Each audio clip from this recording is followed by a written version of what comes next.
Hey everyone, welcome back to the channel. Thanks for tuning in. You're watching the VSO Gun Channel. And if you think that Pam Bondi is the worst decision that President Trump has made in either of his terms, then sound off in the comment section down below.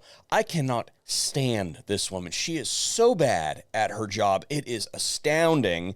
And all the time when I say that sort of thing, somebody inevitably says, well, she's better than Merrick Garland. I cannot stand this continuum of badness. Like, less bad than the, that's like saying, okay, well, you know, I have a gas vehicle and I only put half of the gas tank full of diesel fuel this time around. But it's okay because the container that it was in is labeled gasoline. It's just the substance that was inside was wrong. We're good here. We have an instance of the Department of Justice yet again fighting gun owners of America, who's out there doing God's work to destroy the previous infringements on your Second Amendment rights. Fighting them over the zero tolerance policy. Kurt, I thought the zero tolerance policy was gone. That and more after we hear a quick word from today's sponsor. Today's video is brought to you by Armament. Now, RMA is a brand that we have tested here previously. I'm going to link you to a video that we did about 3 years ago where we took their ceramic plates and shot them with ridiculous rifles at ridiculous ranges. We're talking like I am standing profile in the shot and you can see me, the rifle, and the armor in the shot all at the same time. It even stopped a .338 Lapua at that range. Armade just launched their XRT plate, which is their extreme rifle threat plate. We're talking about stopping 7.62 by 51, so M80 ball, and 7.62 by 54R API, and doing so at just under 5.5 pounds. If you would like to see a testing of this plate, sound off in the comment section down below. But in the meantime, you can catch up with them at RMA Armament. Let's get back to the video. So to set the groundwork here, the ATF was commanded to pull the rule on the zero tolerance policy, right? So the rule is no longer in effect, but we all know how this works. That can just as easily be restarted the next administration that comes in that's rabidly anti-American and anti-freedom. They can go right back to doing that thing that's already been written up for them. They just have to, you know, go back in the back room and dust it off and put it up on the National Register, and we're off to the Federal Register, and then we're off to the races. Gun Owners of America has been litigating this since its inception, and they have continued to litigate it even though the rule is pulled, because this is a kind of a tactic that is used. The executive branch just goes out and does a thing. The ATF goes out and does a thing. The Department of Justice just goes out and does a thing. And then when they get their hand anywhere close to getting caught in the cookie jar, they just pull the rule.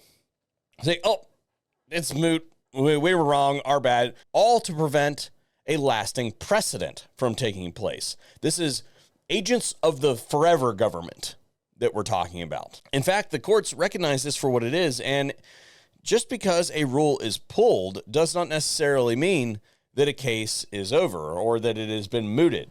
If a plaintiff wants to continue to pursue protections against these kinds of future actions that have been demonstrated by the behavior of the government up to that point, then they are in many cases free to do so. The government continues to fight GOA in their litigation to pursue those protections. To recap, what is the position of the government anyway? There is no right for a firearms business to exist, and that they can do whatever the heck they want to them. The only problem with that is if you've set that position here, well, somewhere that is going to intersect with the right to keep and bear arms, because there is no new manufacturer of firearms capability to the market without being engaged in a business. We're talking about the Morehouse v. ATF case, and this is a redacted email for obvious reasons. Thanks, Rob. The government has no plans to abandon its previous arguments. Really? Really? This tells me two things. First, Pam Bondi is an incompetent administrator because she either has allowed Biden-era personnel, that are still in place that she still hasn't fired to subvert the positions of the administration, or she can't coherently come up with a position between the zero tolerance policy is bad or the zero tolerance policy is good, and we're going to continue to litigate against the gun owners of America. Which is it, ma'am? And the second thing that this tells me is that they're doing the whole, we did what we were supposed to do. We took a shortcut, and we did what you guys wanted. We pulled the rule, go away. We've got more important things to do. We got a whole line of cops back here that we got to, can't say that on YouTube. This is supposed to be the highest ranking attorney in the United States of America. And you're telling me that she can't fathom the concept that these shortcuts do nothing but kick the can down the road, and that when the next rabid anti-American, anti-freedom regime comes into power, that they're not going to just sign those right back away and put it right back where it was. Bullshit. I don't buy it. You can't tell me. There is nothing that you can do to convince me that she is that stupid. Which leaves only one option, folks, and that is that she's okay with it. And that's pretty much par for the course, I suppose. So what we want to do is let law enforcement come in and take the gun. Ultimately, what it comes down to is I believe that Gun Owners America and Gun Owners Foundation will prevail in this case. But they're not getting any help from the administration. And it's a real shame because this administration had the Second Amendment savior position handed to them, and they have done nothing but squander it the majority of the time. They've done little things here and there to tweak various things, but they have never stood on a principle since they have gotten in. And it's just a real shame because it could have been a really big thing, and clock's a ticking on this one. It's disappointing. I think that we'll get there, but I wanted to bring to your attention that when this administration stands up there and beats their chest about how pro-Second Amendment they are, and then they do this sort of stuff in the background. That's what I got for you guys today. Thanks for tuning in. And now you know what's going on inside my head. I don't know what's going on with YouTube. Okay. This is clear that the content is not being distributed. I've talked to all my friends in the space. They're seeing the exact same thing. It is a system-wide problem. We have no idea what's going on, but it's just not working right now. And we know that the one thing that does work is engagement on the videos helps bump it up.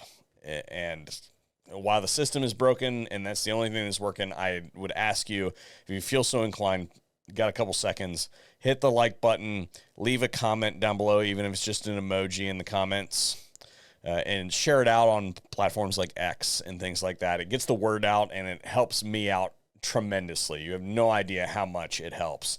Just clicking a button. A bunch of you click a button and it fixes the whole situation for me. So until that comes back, I'm going to be hitting this on a regular basis, that I just need a little bit of help from you guys. Don't usually beg you for engagement, but right now it's something's up and I don't know what it is. Thank you. And hopefully we'll see you on a future video, if YouTube decides to distribute it.